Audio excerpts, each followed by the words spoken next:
राजद जो भी वोट हासिल करती है, जादवों के 14% में से 10% वोट उनको हासिल मिल पाते हैं और मुसलमानों के 18% में से 17%।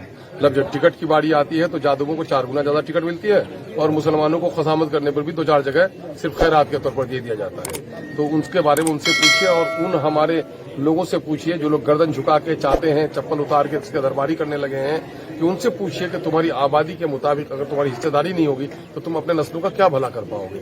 एक बड़े आलिम दीन मुस्लिम पर्सनल्लाह के जनरल सेक्रेटरी सदर ने कहा था कि तुम्हारा बच्चा 5 वक्ता नहीं तहज्जुद गुजार हो जाए, सियासी शऊर अगर तुम्हारे बस्ती में न हुआ तो तुम्हारे 5 वक्ता पर भी पाबंदी लगते हुए दे नहीं रहेगी। हम चाहते हैं, MIM चाहती है कि इस मुल्क में हिंदू अच्छे अंदाज से पूजा करें, मुसलमान अच्छे अंदाज से अपनी इबादत करें, जो सिख हैं वो अपने इबादत खानों में जाएं, जो ईसाई हैं वो अपने इबादत खानों में जाएं।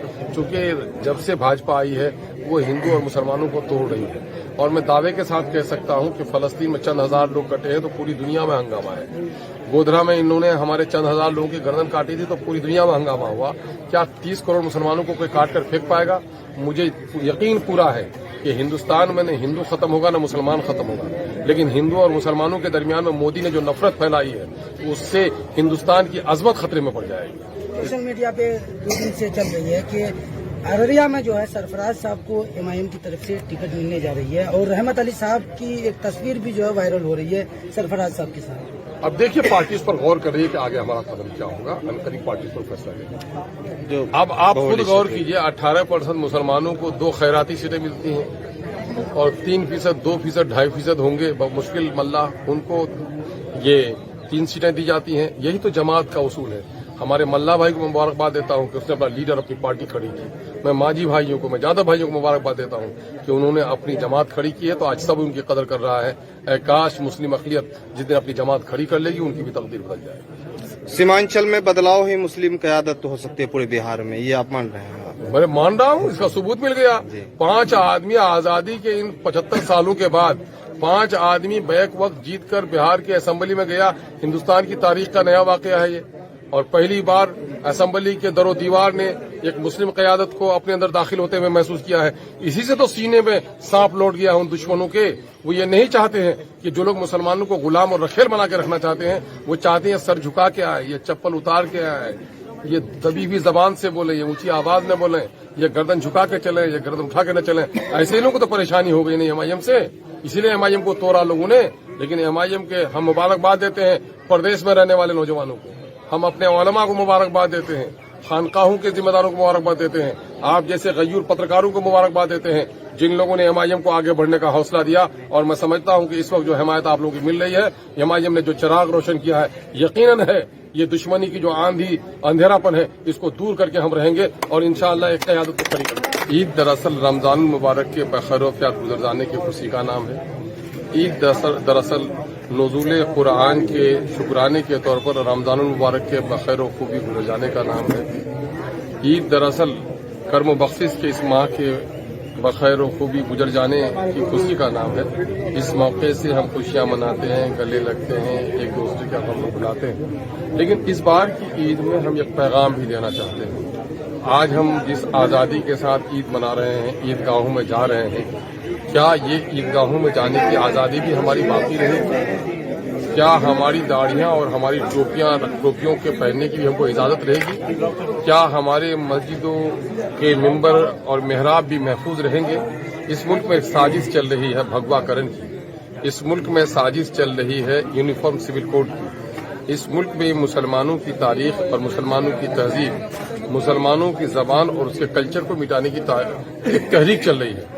और अफसोस इस बात का है कि इस वक्त जो सियासी मुनाफिकीन हैं वो अपना लिबास चोला बदल कर आए हैं और नरेंद्र मोदी का हामी इस इलाके में अगर वोट मांगने के लिए हिम्मत करता है तो मैं गयूर नौजवानों को ये कहना चाहता हूं ईद के मौके से, ऐ गैरतमंद नौजवानों, उस नौजवान के बारे में क्या ख्याल है जो अपने बाप के कातिल को बस्ती में आए तो कुर्सी लेकर दौड़े? तुम कहोगे कि वह बाप का सही फर्जंद नहीं है। यकीन जानो, इस वक्त जो लोग फिरका परस्त जमातों के उम्मीदवार बनकर आए हैं, गौर से तुम देखो, उनकी पेशानी पर बिल्किस के जानियों की सरपरस्ती की लकीरें देखो। तुम गौर से देखोगे तो उनके हथेलियों में बाबरी मस्जिद की टूटी हुई ईंटों की सुर्खी नजर आएगी। तुम गौर से देखो इन जालिमों को। तुम गुजरात में हमारी माओ बहनों की गोधरा में जो इज्जत लुटी है, जो लाशें उनकी गिरी हैं, उनके खून के धब्बे हैं इनके कुर्ते पे। आखिर इन मुनाफिकों को पहचानो। आखिर जो लोग गठबंधन के हैं वो लोग दोनों लीडर का नाम क्यों नहीं लेते? इस बिहार में धोखा देने के लिए नीतीश कुमार जी ने हमेशा जदयू को गलत रूप से इस्तेमाल किया। मामला ये है कि आप उनसे पूछिए कि वजीर आजम का उम्मीदवार कौन है।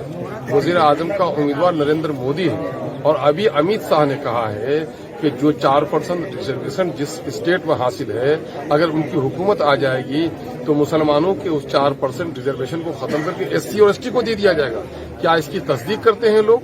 ये सारी बातें ईद के मौके से हम आपसे कहना चाहते हैं। अपने ईद की इस मुसर्रत को बाकी रखना चाहते हैं। अगर आप चाहते हैं कि हम दाढ़ी और टोपी के साथ जिएं, हम आजादाना अपने ईदगाहों पर जाएं, तो हमारे ईदगाहों के दुश्मन, हमारे खानकाहों के दुश्मन, हमारे कब्रिस्तानों के दुश्मन, हमारे कुरान और हमारे दीनी अकायद के दुश्मन जो यूनिफॉर्म सिविल कोड में हमको लपेटना चाहते हैं, जो CAA का काला कानून नाफिज करके मुसलमानों के साथ नजरअंदाजी करना चाह रहे हैं, ऐसे लोगों से आपको होशियार होना पड़ेगा। सर, लोकसभा रिजर्वेशन से मुसलमानों का क्या नुकसान होगा? नहीं, 4% रिजर्वेशन जो मिला हुआ है जिन जिन स्टेट में, वहाँ कर्नाटका वगैरह में, तो उसको वो खत्म कर देना चाहते हैं। इससे मुसलमानों को क्या नुकसान होगा? अरे 4% केवल मुसलमानों को मिला हुआ है तो मुसलमानों का नुकसान नहीं होगा। 4% रिजर्वेशन, देखो एक तो ये है कि सन 1950 में जब नफाज हुआ दस्तूर का, तो उस वक्त शेड्यूल कास्ट और शेड्यूल ट्राइब्स में मुसलमान भी शामिल थे। कांग्रेस ने क्या किया कि अगस्त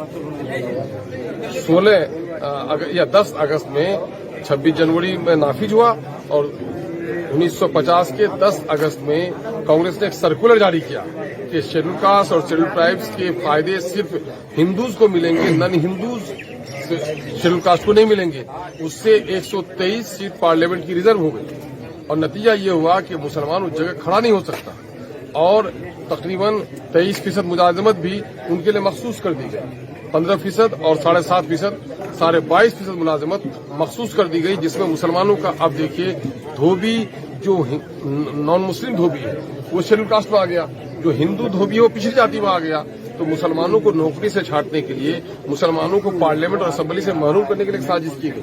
और आज जहां कहीं भी थोड़ा रिजर्वेशन मिला हुआ है उसको भी बीजेपी खत्म करना चाहती है।